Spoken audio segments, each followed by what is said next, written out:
আমাদের নিকট প্রথম যে প্রশ্নটি এসেছে তা হল, ইসলামে দ্বিতীয় বিবাহের ক্ষেত্রে প্রথম স্ত্রীর অনুমতির কি প্রয়োজন রয়েছে?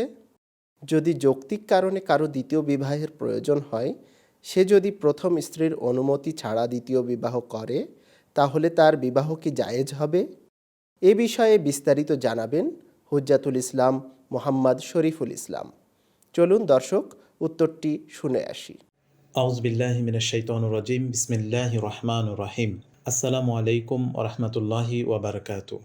এই প্রশ্নের উত্তরে আমি প্রথমেই পবিত্র কোরআনে থেকে নোট করছি। আল্লাহ রাব্বুল আলামিন সূরা নিসার ৩ নম্বর আয়াতে বর্ণনা করছেন, আর যদি তোমরা ভয় করো যে ইয়েতিম মেয়েদের হক যথাযথভাবে পূরণ করতে পারবে না, তবে সেসব মেয়েদের মধ্যে থেকে যাদের ভালো লাগে তাদের বিয়ে করে নাও, ২, ৩ কিংবা ৪টি পর্যন্ত।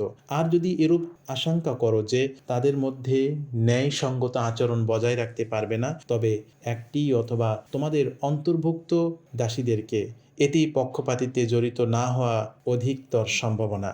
আয়াত থেকে আমরা যেটা বুঝতে পারলাম যে দ্বিতীয় বিয়ের ক্ষেত্রে প্রথম স্ত্রীর অনুমতি নেওয়া শর্ত নয়, তবে এটি শর্ত যে যদি আমরা আশঙ্কা করি যদি ন্যায়সঙ্গত আচরণ বজায় রাখতে না পারি, তবে কখনোই দ্বিতীয় বিয়ে করার অনুমতি আল্লাহ রাব্বুল আলামিন আমাদেরকে দেননি। তবে আমরা যদি ন্যায়সঙ্গত আচরণ বজায় রাখতে পারি, তাদের পরিপূর্ণ অধিকার যদি আমরা আদায় করতে পারি, সেই ক্ষেত্রে আমরা দ্বিতীয় বিয়ে করতে পারি যদি আমাদের সেটি প্রয়োজন হয়।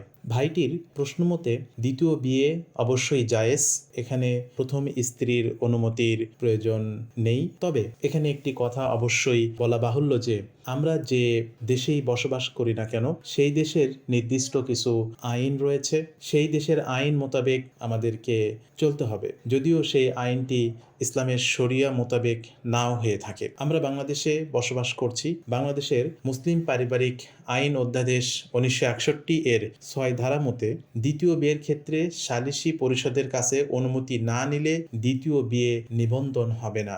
আর তাই প্রথম স্ত্রীর অনুমতি না নিয়ে দ্বিতীয় বিয়ে অবৈধ বলে গণ্য হবে। এ অবস্থায় প্রতিকার পেতে আমরা ম্যাজিস্ট্রেট আদালতের দণ্ডবিধি আইন 1860 এর 494 এর বিধান মতে মামলা করতে পারি। বাংলাদেশ আইনে দ্বিতীয় বিয়ের ক্ষেত্রে এখানে একটি কথা বলা হয়েছে, যদি প্রথম স্ত্রী জীবিত অবস্থায় আরেকটি বিয়ে প্রয়োজন হয়, তাহলে যে কারণগুলো এখানে বর্ণনা করা হয়েছে, যেমন সন্তান না হওয়া, অসুস্থতা ইত্যাদি, তাহলে প্রথম স্ত্রীর ইউনিয়ন পরিষদের চেয়ারম্যানের কাছ থেকে একটি অনুমতি নিতে হবে এবং এই অনুমতি মুসলিম পারিবারিক আইন অধ্যাদেশ 1961 ধারার 6 মতে এটা অবশ্যই নিতে হবে। এবং যে কারণগুলো বর্ণনা করা হয়েছে, 1 বর্তমান স্ত্রী বন্ধ্যাত্বা, 2 শারীরিক মারাত্মক দুর্বলতা, 3 দাম্পত্য জীবন সম্পর্কিত শারীরিক অযোগ্যতা, 4 দাম্পত্য অধিকার পূর্ণ বহালের জন্যে আদালত হতে প্রদত্ত কোনো আদেশ বা ডিগ্রি বর্জন, 5